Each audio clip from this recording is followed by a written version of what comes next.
자, 안녕하세요. 저희 이제 주식회사 기관편 거의 끝나가죠. 그래서 주식회사 기관의 마지막 감사제도 정리를 하고 갈 거예요. 자, 주식회사의 기관은 아무리 강조도 지나치지 않으니까요.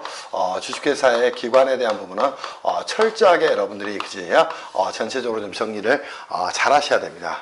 회계사 시험의 경우에도 많게는 8문제 이상이 출제가 된다고 보셔야 돼요. 그리고 세무사 시험의 경우에는 한 13문제, 많을 때는 14문제, 15문제까지 출제된 적도 있을 정도로 굉장히 중요한 부분 중에 하나예요. 요즘은 약간 세무사 시험의 경우에는 출제가 조금 좀 줄은 것 같아요. 그래도 여러분들이 이 부분에 잘 정리를 좀 하시면 좋겠다 이런 생각이 좀 듭니다. 자, 주식회사의 기관에 대해서 저희가 크게 살펴본다면 주식회사의 경우에는 상법 또는 정관에서 정한 사항에 관해서 의사를 결정하는 필요 상설기관을 하나 만들어야 됩니다. 걔를 주주총회다 이렇게 이야기를 하게 돼요. 자, 이 주주총회에 대해서는 제가 이미 설명을 드렸듯이 의사결정의 범위는 상법 또는 정관에 정하는 사항이다. 그럼 항상 비교하실 게 뭐가 있어요? 자, 이사나 또는 누가 있습니까?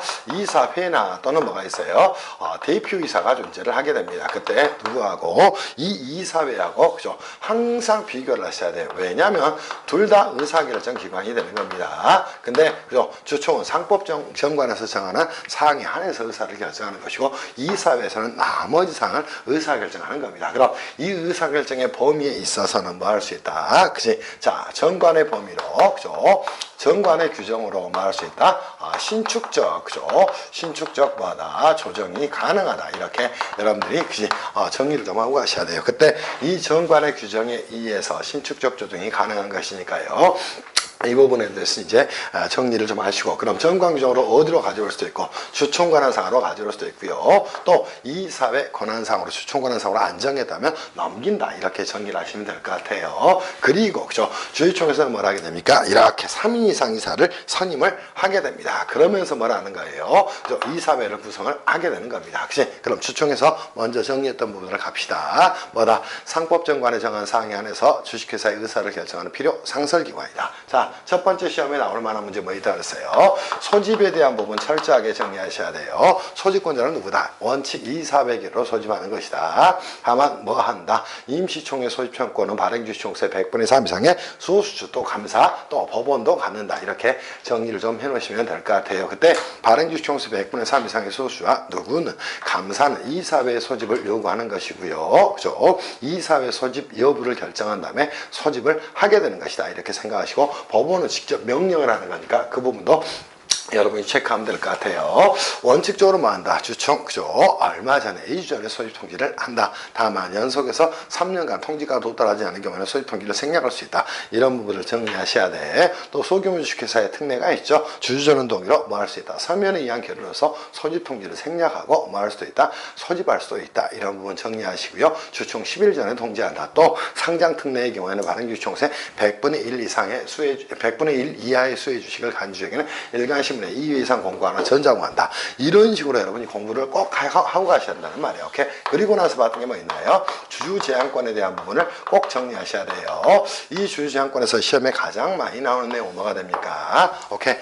주주제한의 거부 가능 사유에 대해서 정리를 하셔야 됩니다. 법령이나 정관, 즉 상법이나 정관에 위배되는 경우는 거부할 수 있는 것이죠. 또 하나 시행령에서 정하는 거부 가능 사유, 자, 주주 개인의 고충에 관한 사항, 이미 소수주권을 정하고 있는 사항, 또 임기 중에 상장회사만 해당이 되는 거예요. 상장회사 임기 중에 임원의 해임에 관한 사항은 뭐 할 수 있다? 주주제한을 거부할 수 있다. 이렇게 정리를 하고 가셔야 됩니다. 또 하나 볼 내용이 있다면 의결권에 대한 부분을 정리하셔야 돼요. 그럼 의결권의 대원칙, 내용에 대한 부분하고 의결권의 제한에 대한 부분도 여러분이 같이 정리를 좀 해놓으시면 될 것 같아요. 그럼 의결권은 뭐다? 일주 1의결권의 원칙이 대원칙이다. 뭐 한다? 정관의 규정으로도 이를 뭐 할 수 없다. 박탈시킬 수 없다는 거예요. 또 주주 간의 합의에 의해서도 자, 일주 1의결 원칙에 위배되는 내용을 결의할 수는 없다. 이렇게 정리하고 가셔야 돼요. 또 하나, 자기주식, 또 피참가 소유, 참가회사 주식, 감사선 시 대주주 의결권 제한, 또 특별이해관계 소유주식에 대해서는 의결권이 제한된다. 그런 부분들 정리하셔야 돼요. 또 하나, 의결권 행사 방법으로 뭐가 있다? 직접 총회 출석해서 행사할 수 있는 방법, 또 대리 행사, 또 볼통일 행사, 또 서면 투표, 또 전자투표, 이 부분들을 같이 꼭 정리를 해 놓으시기를 바랍니다. 무슨 말씀인지 이해할 수 있겠죠. 또 하나, 보셔야 될 내용이 뭐 있어요? 주총 결의에 대한 부분을 보셔야 됩니다. 그럼 결의 요건, 그치? 자, 보통 결의, 특별 결의, 특수 결의가 있다. 그때 주요 특별 결의 사항에 초점을 둬야 한다고 말씀을 드렸어요. 그죠? 주요 특별 결의 사항하고 특별 결의 사항에 초점을 둬야 됩니다. 이유는 왜 그래요? 자, 특수 결의 사항과 특별 결의 사항을 제외하면 나머지는 전부 다 보통 결의 사항이 되는 겁니다. 그래서 여러분들이 이 특별 결의 사항에 초점을 두셔야 됩니다. 그래야 뭐까지 이해할 수 있어요? 이 특별 결의 전에 반대 의사를 통지합니다. 그지? 그럼에도 불구하고, 그죠?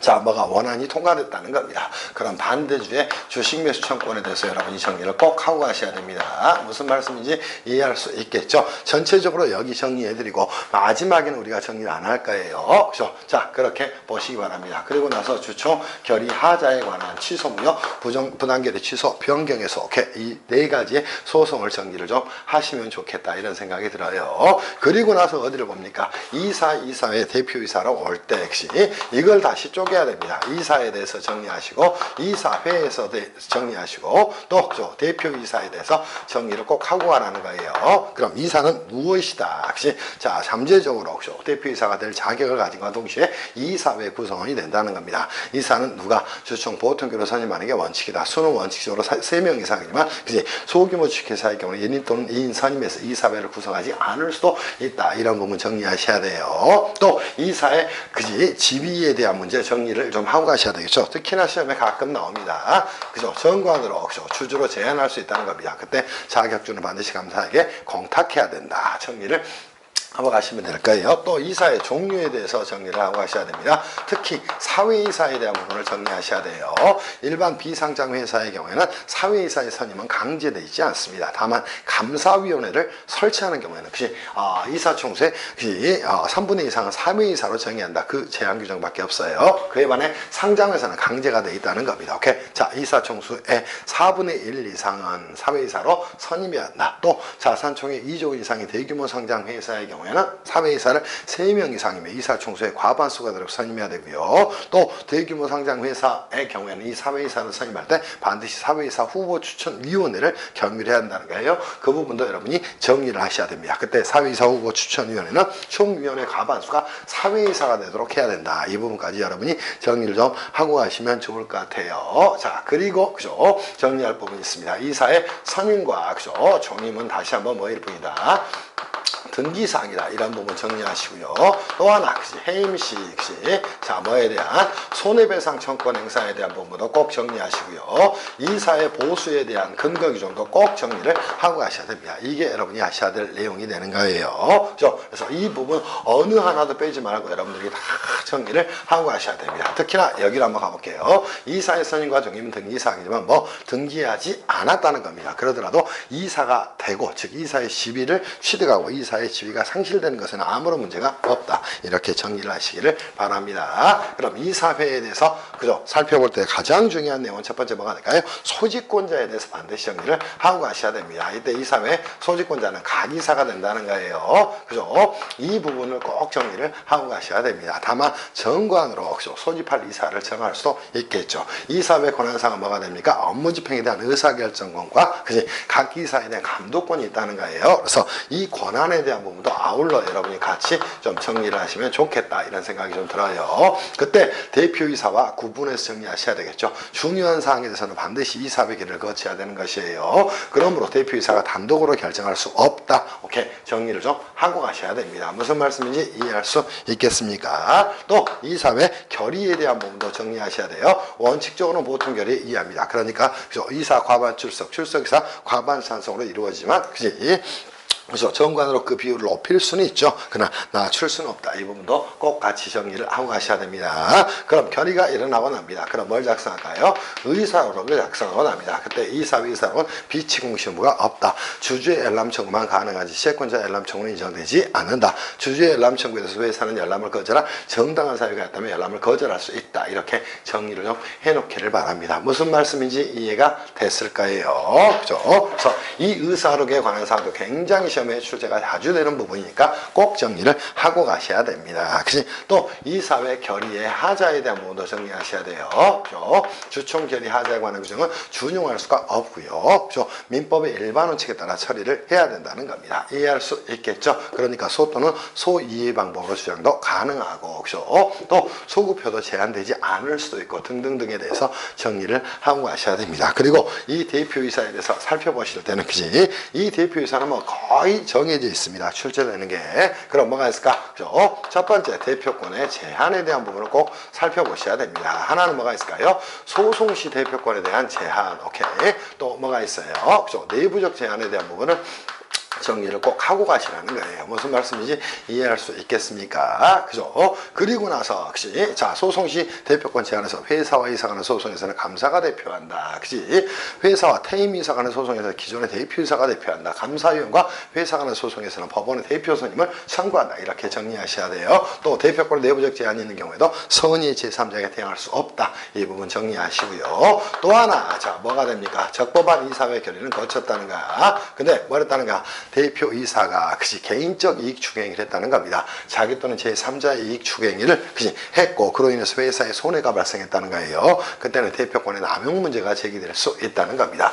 그러더라도 뭐 선의의 제3자에게 대항할 수 없다. 이렇게 정리를 꼭 하고 가시라는 거예요. 또 하나 여러분이 정리할 내용이 뭐 있나요? 그죠? 수인의 대표이사와 공동대표이사에 대한 부분을 반드시 정리를 하셔야 됩니다. 그럼 수인의 대표이사는 각자 권한 행사, 공동대표이사는 공동만 권한을 행사한다. 이렇게 좀 정리를 하시고요. 그죠? 그죠? 그 부분에 대해서 꼭 정리하시면서 이 공동대표이사 부분을 다시 어디하고도 연결을 시킬 수 있어야 돼요.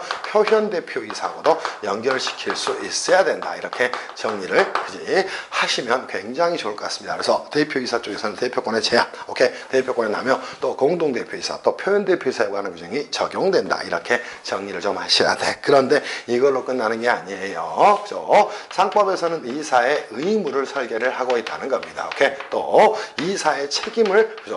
설계를 하고 있다는 것이에요. 이 부분을 그치, 여러분이 완벽하게 좀 정리를 할 수 있어야 돼. 그럼 이사의 의무는 뭐가 있나요?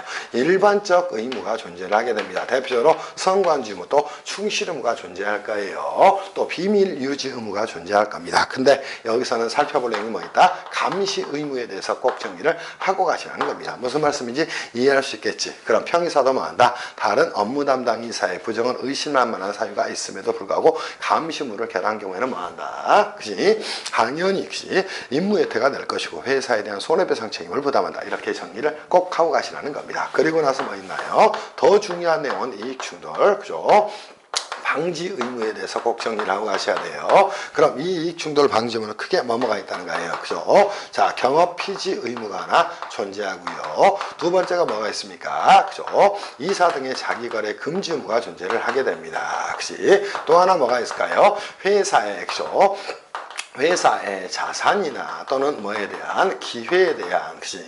유용 금지 의무가 존재를 하게 됩니다. 오케이? 이 부분들 꼭 정리하셔야 돼요. 이 중에 자, 자기거래 금지 의무와 회사의 자산 또는 기회에 대한 유용 금지 의무는 당연히 뭐 이사총수의 그치? 자, 얼마 이상의 3분의 2 이상의 그치? 자, 결의가 필요하다는 것이에요. 그죠? 그에 반해 얘는 뭐다? 통상적으로 이사 과반 출석, 과반 찬성이 되니까 저는 그치? 학자로서 얘네들을 보통 결의다 명명을 하도록 할 거예요. 이 부분에 대해 주의를 좀 하시라는 겁니다. 또 하나 이 이익충돌 방지 의무는 어디하고도 연결을 시켜야 돼요. 이 이사의 책임하고도 연결을 좀 시키고 가야 됩니다. 그지? 그런데 연결을 할 때 가장 중요한 내용이 뭐가 있습니까? 자, 보세요. 이 이익충돌 방지물을 뭐 했다는 거예요? 위반을 했다는 겁니다. 그럼, 그죠? 자, 정관 규정에 의한, 그죠? 자, 어떤 규정이 이사의 책임 제한 규정이, 책임 제한에 관한 뭐가, 규정이 뭐가 되지 않는다는가? 자, 적용되지 않는다는 거. 이 부분을 꼭 정리를 하고 가셔야 돼요. 오케이? 그지? 그렇게 꼭 하고 가셔야 됩니다. 무슨 말씀인지 이해할 수 있겠지? 그지? 충분히 정리를 하고 가셔야 됩니다. 즉 이사의 책임 제한 규정에 대한 규정이 적용되지 않는다. 이렇게 이해를 하고 가라는 거예요. 무슨 말씀인지 알겠어요? 그리고 이사의 책임으로 간다면 그죠? 당연히 회사에 대한 책임 또 제3자에 대한 책임으로 나눌 수가 있지만요. 자본 중심 책임보다는 어디? 회사에 대한 어떤 책임을 가지고 그죠? 손해배상 책임에 모든 초점을 두고 정리하셔야 됩니다. 물론 자본추일 책임은 인수담보 책임밖에 없어요. 그러니까 그지 납입담보 책임은 지질 않는다. 물론 무과실 책임의 성격을 가지고 있지만 그지 자 뭐는 부담을 하지 않습니까? 인수담보 책임만 지고 납입담보 책임은 부담하지 않습니다. 이유는 신주발행에 관한 권한은 이사들이 가지게 되는데 그때 납입하지 않으면 실권시켜버립니다. 그러니까 납입담보 책임은 전혀 부담을 하지 않는 거예요. 그래서 자본추일 책임으로 뭐밖에 없다? 인수담보 책임밖에 없다. 근데 모든 포커스는 여러분이 공부하면서 이 회사에 대한 손해배상 책임으로 몰고 가야 됩니다. 그럼 원인은 뭐가 있다는가? 하나는 임무혜태가 존재하는 것이고, 그죠? 임무혜태가 존재하는 것이고 두 번째는 뭐가 있을까요? 고의과실로 인한 뭐가 있다는가? 그치? 법령이나 그치? 정관 위반 사항이 존재를 하게 됩니다. 이때는 뭘 생각하셔야 돼? 항상 경영판단의 법칙하고 연결해서 여러분이 공부를 좀 하셔야 되고요. 경영판단의 법칙하고 연결해서 공부를 하셔야 되고 그죠? 자 이때는 법령의 의미에 대해서 정리하시라는 겁니다. 회사에 대한 손해배상 책임 뭐 할 수 있지만 총주주동의로 면제할 수 있다. 이렇게 정리를 좀 하고 가셔야 될 것이고요. 그죠? 당연히 총주주동의로 면제할 수 있음과 동시에 총주주동의로 뭐 할 수 있다는가? 동의로 그죠? 자 면제가 가능한과 동시에 당연히 나중에 대표 소송을 통해서 그죠? 자 뭐 할 수 있다? 책임을 추궁할 수 있다. 이 부분은 어디하고도 비슷하나? 오케이? 자 주식회사 시에 발기인의 책임하고도 비슷하다는 겁니다. 이게 여러분이 정리해야 될 이사의 책임에 대한 내용이 될 거예요. 그죠? 그래서 이 임무혜태에 대해서 심지어 그지? 자 화재 발생 시스템을 그지? 구축을 게을리하거나 내부 통제 시스템 구축을 게을리한 경우도 뭐다? 선관중 위반이 되고 임무혜태가 돼서 회사에 손해배상 책임을 져야 한다. 이런 부분을 여러분이 정리를 좀 해놓으시면 좋을 것 같아요. 그리고 나서 그지? 또 하나 볼 내용이 뭐 있었습니까? 이사에 대한 견제와 그지? 책임 추궁 제도에 대해서 여러분이 정리를 하고 가셔야 될 거예요. 자, 여기에는 제도가 크게 세 가지가 존재합니다. 근데 주로 출제되는 건 대표 소송이 될 거예요. 그때 첫 번째 뭐가 있다. 그죠? 자, 위법행위 요지청권이 존재를 하게 됩니다. 그치? 이 부분에 대해서 정리를 좀 해놓으시기를 바라고요. 두 번째 뭐가 있나요? 대표 소송에 대해서도 여러분이 좀 정리를 해놓으셔야 될 거예요. 또 하나 뭐 있을까요? 그죠? 직무집행정지 가처분과 그죠? 정지 시 가처분과 뭐에 대한 내용도 그죠? 자, 직무대행자에 대한 내용도 정리를 좀 하고 가시라는 겁니다. 물론 시험에 초점이 되는 건 어딜까요? 이 대표 소송에 초점을 두고 여러분이 정리를 해 가셔야 될 거예요. 무슨 말씀인지 이해할 수 있겠지? 그치? 이게 여러분이 지금까지 배웠던 주식회사의 기관에 대한 내용이 되는 겁니다. 이 부분은 그치? 유튜브를 통해서 좀 올려드릴 생각이에요. 그래서 여러분들이 상법을 공부하면서 어떻게 공부하는가 또는 공부에 대한 방향을 그치? 모르고 공부하는 친구들이 굉장히 많아요. 그래서 주식회사 기관 제도에 대한 전체적인 뭐 써머리라고 할 수도 있고요. 어떻게 공부해야 되는가에 대한 방향을 좀 잡으셨으면 좋겠다 이런 생각이 좀 들어요. 이제는 6절로 가서 감사제도로 한번 넘어가서 정리를 좀 하도록 하겠습니다.